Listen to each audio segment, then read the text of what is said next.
Welcome to the BetMGM studio and Titans football with Brian Callahan, presented by SeatGeek. I'm Mike Keith, joined by the head coach. The Titans come up short against the Jacksonville Jaguars.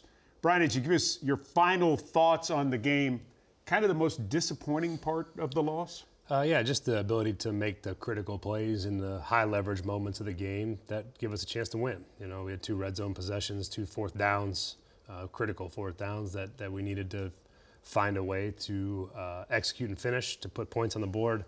That was ultimately the difference in the game. I thought there was a lot of individual performances, both players specifically and units across the team that put on really nice performances, winning performances, and we had to be at our best when our best was required in some of those high leverage spots, and we were not. And that ultimately is the difference in the game. Right after Sunday's game, a frustrated Jeffrey Simmons made some very blunt comments in the locker room. People have their own take on exactly what Big Jeff was saying. Brian, how did you interpret his comments? Well, I interpret it as a player who right now is playing at a really high level for us, making impacts on the game every week, and was frustrated with the outcome. And I appreciate that. They're emotional after games sometimes, and that's the way it goes. I was very frustrated and disappointed and irritated as well, and I don't take those things anything out of character. He's a high-level competitor. He's one of the leaders on our football team, and for him to feel the way he felt, I think, was appropriate. And, you know, we need to be better than we've been, and I get the frustration, and the hope is that we can find a way to win a football game this week.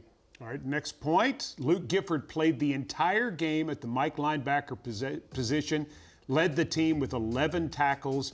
Gifford has never played that many snaps in an NFL game. Brian, did he surprise you with what he was able to give you? No, surprise is not at all the word. I thought he was fantastic. I think you see his ability as a player on special teams, and he stepped in there with the communicator and the green dot. I thought he was fantastic. He was fast, he was physical, he played with his hair on fire and did everything we needed to do. That position in particular with him and Otis Reese, I thought played winning football. With Roger McCreary out and Cheeto Awuzie back to play cornerback, Jarvis Brownlee moved to the nickel position for some snaps. He posted 9 tackles. How did you rate Jarvis Brownlee's performance? Everything I had hoped it would be for him. You know, he played some nickel in training camp. That was part of his sort of natural first position here. Has been forced into outside corner duty and has played very well there. But to see him go back to that spot after some weeks without really repping anything in there's a lot of nuance to the nickel spot. He was fantastic. I thought he had an excellent game. Tony Pollard rushed for over 100 yards for the 3rd time this season. How are the Titans able to get Pollard and the run game going once again? You know, we were physical up front, especially early in the game. I thought we won the line of scrimmage. That was a critical part of being able to put ourselves in position to win. And, you know, Tony continues to run really, really hard, making people miss, yards after contact. Those are really important stats for a running back and their impact, and he's been fantastic. I'd like to mention as well, I thought Tajay, when he was in there, did a really nice job too. So the 1-2 punch was very good. Tajay Spears, 6 carries, 21 yards. After some success in the second quarter, Will Levis and the passing game never got into a groove in the second half. What caused your passing game to be a little out of sync? You know, I think the protection part on 2 or 3 of those third downs didn't allow us to get the ball off the way we wanted to. You know, they play a lot of press, tight, physical coverage, and I don't know that we answered that the way that I would hoped we would have. And you know, we got to make sure we hit some of the throws when they're there. All right, that's Callahan on this edition of Titans Football with Brian Callahan. When we come back, we take a look at a play that was really something else by the defense. 2 guys caused it and made it happen. That's next. Stay with us.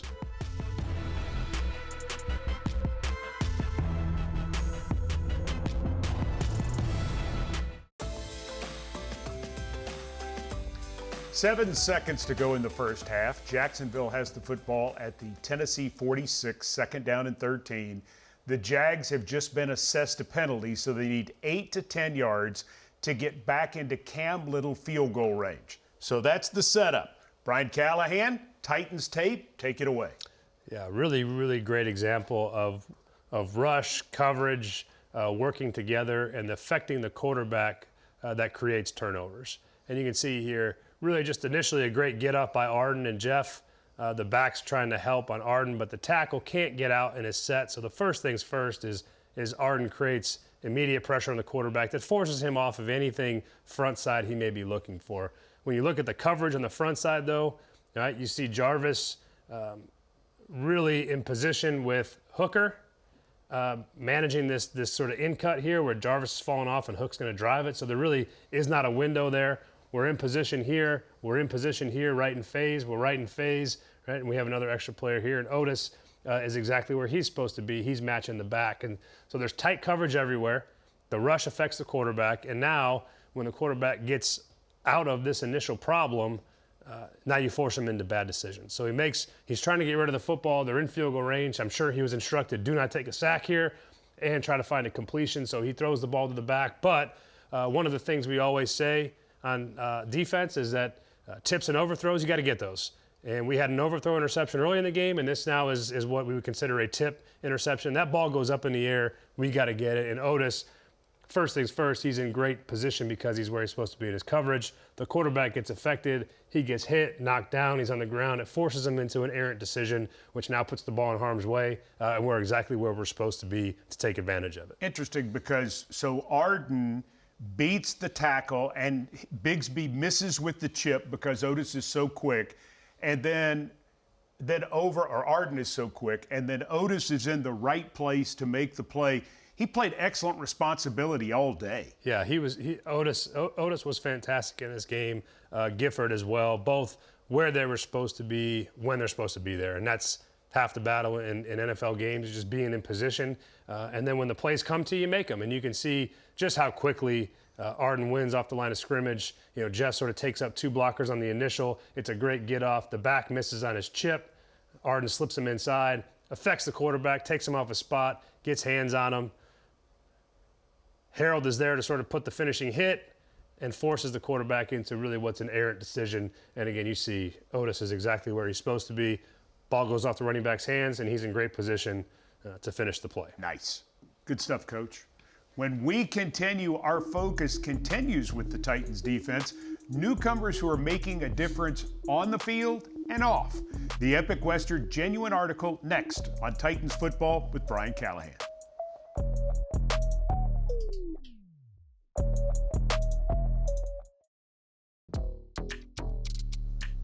Welcome back to Titans football with Brian Callahan. The Titans added some important pieces on the defensive side of the ball this offseason. And with a top 5 defense, those pieces are obviously paying off. And they are paying dividends off the field as well. In this week's Epic Western Genuine article, meet 3 defensive starters who meet the standard of what the organization hopes its players will be overall. Kenneth Murray is the Titans' leading tackler, and he's been a constant force throughout the season. Recently, Murray and several Titans players joined the Bridge to deliver a hot meal and groceries to the Edge Hill community. Definitely a blessing just to be out here giving back to the community, seeing the people, trying to put smiles on people's faces during this, holiday season. So it's definitely something that, we look forward to and something that it's a blessing to be a part of. That's what it's about, just being around the guys and at the same time just giving back. We have a tremendous platform and it's our job to use that platform for good. And so, this is what it's about, giving back to the community, being around people that are less fortunate than us and just trying to help, those people be better and give them better lives. Titans look to be playing zone. Jones throws downfield, and the pass is intercepted. It's Awuzie who's got it. And Cheeto rambles back outside the 35 as the Titans get a takeaway, and Awuzie has the 7th pick of his NFL career. Quarterback Cheeto Awuzie returned from the injured reserve this past Sunday, but he hasn't been just working hard on his rehab over the past several weeks. He also learned the meaning of pizza for a great cause. Hey yo, it's Cheeto with Little Caesars, back for the motion. We're at Rose Park Middle School here in Nashville. I got my team with me. We're serving pizza to the kids and it's all love. What's up, my man? Ready for some pizza? Cheese. There you go. Yes, sir. Free pizza. Who could be mad at that? Remember the name, Little Caesars. Best ever. Best pizza in the world. It's amazing. When I was younger, You know, I didn't really have these opportunities to, you know, have role models or have, you know, a great company like Little Caesars to do stuff like this. I've seen that. That's hard. It's hard if you make it hard, but really, it's just because people don't want to put the work in, or they stop, or they quit too early. You know what I'm saying? So just don't quit, and you see where you can go. Definitely, bro. Yeah. All right, y'all. Good to meet y'all, man. Defensive lineman Sebastian Joseph Day has made several big plays for the Titans defense this season, but he's been fighting hunger for years, all the way back to his playing days in Los Angeles. My 4th year of bashing hunger, and what it is a nonprofit to battle food insecurity. Both of my parents are from Haiti, so back in the days we used to send a lot of food back to my grandfather to help him and the people of Haiti out. Oh, it means the world, the beautiful people of Nashville, they're so awesome. All I could do is just give that love back. So I'm super excited to be here, super excited to work with Nashville Rescue Mission. They've been awesome. One thing, Sebastian's a great teammate, great person, and when he asked for me to come help, I ain't had no answer but yes. So it was amazing, just seeing they smile, just seeing them say thank you, just meant everything. I know that the ladies absolutely love to see people come and volunteer because a lot of them don't have family, and we are that family. Tighten up, you already know. When Titans football with Brian Callahan continues, we've got 6 years of SeatGeek sound with Amani Hooker. Well, maybe not 6 years, but you'll get the point. As we go to break, we take just a moment to recognize the 10 winners of the Tennessee Titans Mr. Football Awards for 2024.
Amani Hooker is not the oldest Titan. As a matter of fact, he's only 26. But Amani Hooker is one of the longest tenured Titans, as he was drafted back in 2019.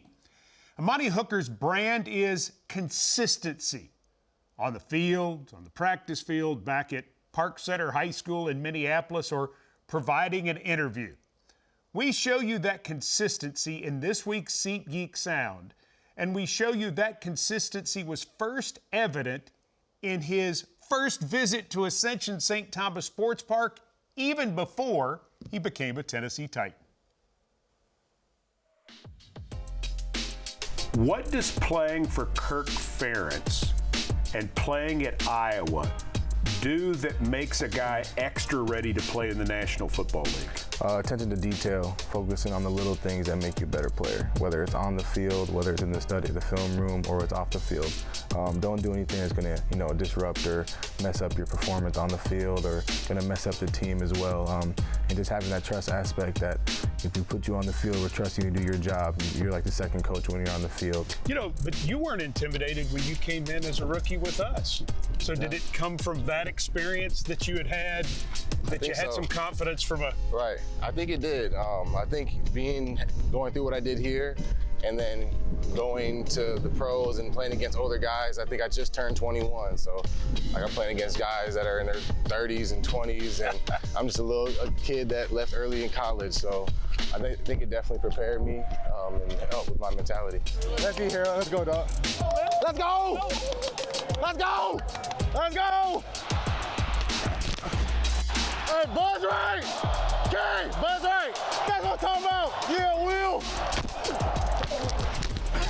But what do you think maybe the biggest thing is that you took from last season? Well, for me, I don't like to put myself in, a box. So I like to be able to do, multiple things. I don't want to just be able to be, one-dimensional. I always pride myself on being able to do multiple things, whether that was rushing or whether that was just covering there or just, playing different positions. So for myself, hopefully that, I can just be able to do multiple things and help out the team.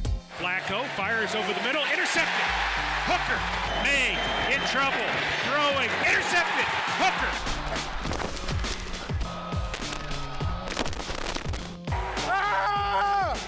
I feel comfortable. I feel comfortable with the defense. I'm familiar with it. Going to my third year, being here, and right now I just feel good and making sure that I'm just keep on growing, and as a leader, making sure I know what I'm doing and helping the guys around me. Let's do it, D. Let's do it, D. Gotta finish. Gotta finish, D. Easy. Let's do it, D. Yeah, that's the day. Yeah! Yeah! Since I'm the youngest, I was able to see, my oldest siblings, my sisters, go through, the same type of team aspects. They have their struggles in different types of ways, so I, listened to my dad on his advice to them then. I was just like 4 or 5 years old growing up, and then my brother comes along. He's a basketball player. He was a star in high school and in college, so seeing how he was a leader of all the teams that he was on, that just helped me kind of pick apart each aspect and what to learn from and what to apply to my life. Yes, sir! Keep moving them chains. Let's go. Teddy, let's go! Let's go! That's what I'm talking about. Got him. So now coming into this season, have you done anything differently knowing that you are going to be one of the main leaders, not just in your room, but within the defense and within this team as a whole? Yeah, I just think it takes this conscious mindset of, going into the day on how can I, help guys around me. Instead of just like, all right, what's my job? How can I, help the guy next to me, help these rookies come in? And, it's a new scheme for me as well, but I have to show, we can do this at a high level and still, lead it, whether it's by example or verbally. When you see that route, man, you see the route concepts, drive and attack the ball with violence. Be violent. If you get the point of attack, just be violent, bro. Get the ball out. Special teams, defense, no matter where the you at, that ball is ours. Bring that back to the bench so we can celebrate. Let's go, gang on 3. 1, 2, 3. Yeah, Tajay. GP locked in. I got mindset all day. Right there, you know it. Brother, I got you on it today. Let's fire around, make plays. You know what it is. You are him, bro. Don't forget who you are, bro. I got you.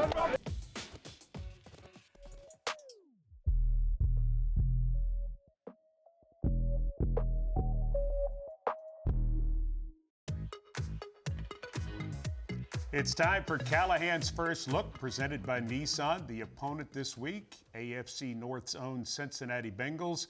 They may have a losing record, but the passing combination of Joe Burrow to Jamar Chase, unmatched in the NFL. Pretty simple. They're the 2 best players probably at their positions in the league right now. Joe's playing fantastic. Jamar is one of the most dominant players out there, but they really are both high-level, all-pro, MVP style players. You have to be able to handle both those guys, and it's going to be a challenge.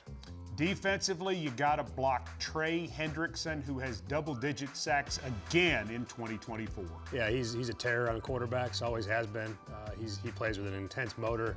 He's always working to try to get the quarterback on the ground, and it shows up in the production. I love Trey and how he plays the game, but he's a monster to deal with in pass pro. 17.5 sacks last year. He has over 50 in his 3+ seasons in Cincinnati. The Titans will be taking on the Bengals. Didn't he used to coach there? I got some familiarity. Yeah, I was going to say, I thought so. Callahan's First Look is presented by Nissan. Titans and the Bengals Sunday. You'll be able to hear it on Titans Radio beginning at 11 a.m. with Titans Countdown. Kickoff from Nissan Stadium set for 12:02. We hope to see you there. For head coach Brian Callahan, I'm Mike Keith. Thanks for joining us, and we'll see you next time.